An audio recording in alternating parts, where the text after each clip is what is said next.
KG ওজনের বিদেশি জাতের হাইব্রিড টমেটো আবাদ করে তাক লাগিয়েছেন পাবনার সুজানগরীর এক উদ্যোক্তা। মিরাক্কেল এবং সুলতান সোলেমান নামের এই দুই জাতের টমেটো এবার হাসি ফুটিয়েছে চাষির মুখে। পাবনার সুজানগরের প্রত্যন্ত সাগরকান্দি খলিলপুর এলাকায় মাঠের পর মাঠ জুড়ে আবাদ হচ্ছে বিভিন্ন জাতের টমেটো।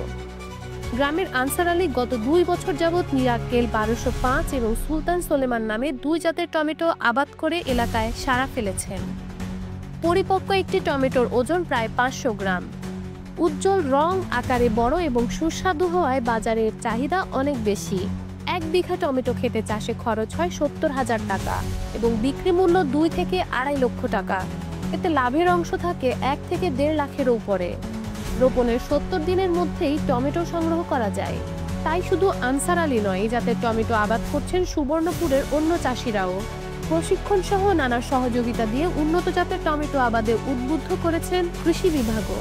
বীজের সহজলভ্যতা, কারিগরি সহায়তার পাশাপাশি প্রশিক্ষণের ব্যবস্থা করা হলে এই ভিন্ন জাতের টমেটো দেশের চাহিদা মিটিয়ে বিদেশে রপ্তানি করা সম্ভব হবে বলেও জানান জেলার কৃষি বিভাগের কর্মকর্তারা।